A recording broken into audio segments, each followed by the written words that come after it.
Hey everybody, this is Jim at SP500chart.com using time-honored techniques to understand modern markets, featuring daily technical analysis videos of the S&P 500 index. Before we get started, I need to remind you that the website and the video are for educational purposes only. Nothing stated is intended to be used as investment advice.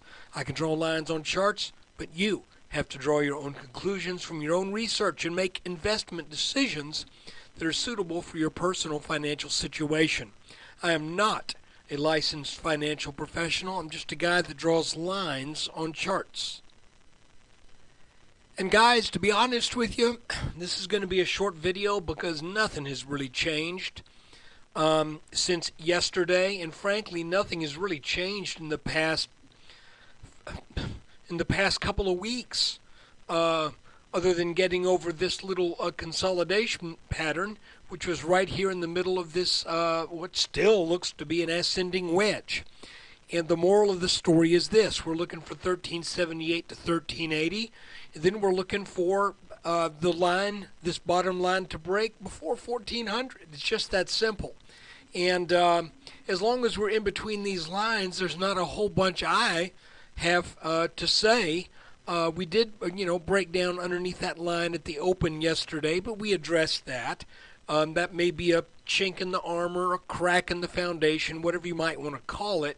But really, this market is just melting up until finally it's going to break. And when it breaks, then we'll start looking for where it's going to bounce, where we might find support.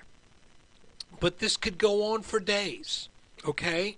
This is the target from our inverse head and shoulders pattern, and you've seen it a million times. There it is. That 1378 to 1380 is our target for that pattern, and I fully expect that to hit now.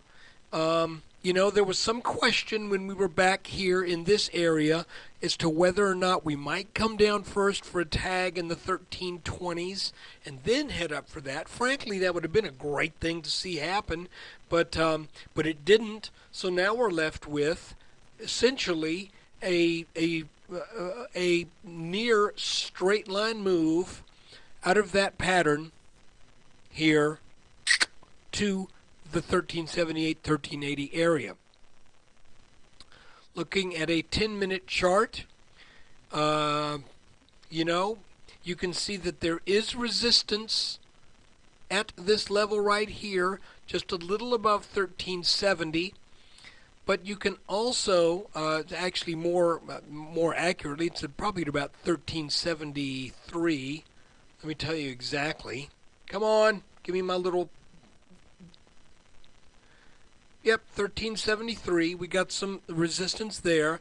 If this market is able to overcome that resistance at 1373, it should really just plow on up to that 1378, 1380 area. Our target is just, it's kind of hard to put an exact target on it, so I'm giving it a little bit of a range. So, guys, that's it. That's just it. Plain and simple. I wish it were more complex. I wish I could bring some more esoteric information to the table right here, but I can't because I just don't see it. You can see that we met these two little target areas, one from this consolidation pattern that is at about 1370 and 1372, call it maybe, and that met.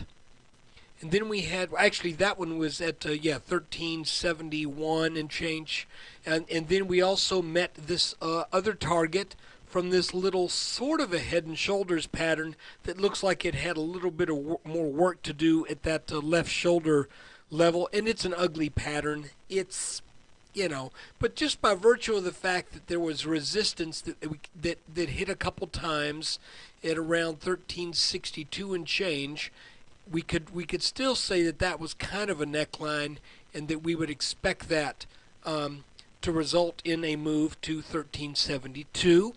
That happened.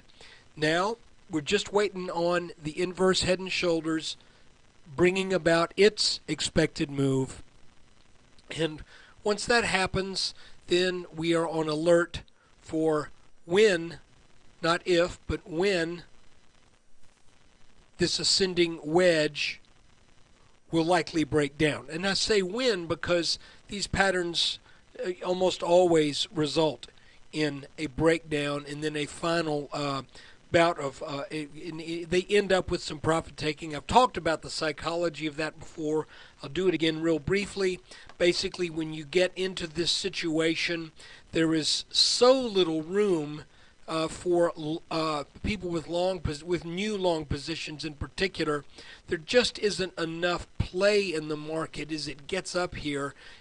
People eventually lose interest in buying. You know, it's like, hey, you know, let's buy at 1380 because if we get lucky, we'll get 1387. Well, you know, where's the risk in that? Where's the reward in that? There is more risk because your upside is limited, and likely because your upside is in an ascending line. You're not likely to break that. You're not likely to take that out. It can happen, but we've established this top line pretty well. So look, guys, that's it for February 28th.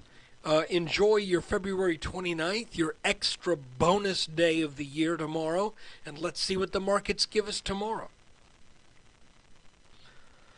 So thanks for watching, and stop by sp500chart.com, and if you're not a subscriber and you're seeing this a bit late, well, shame on you. You ought to think about it now, and if you do, then you'll get videos like this without any delay. You'll get them after virtually every day the market trades. So just think about it. It's cheap, less than $1 a video. Take care. Thanks for watching.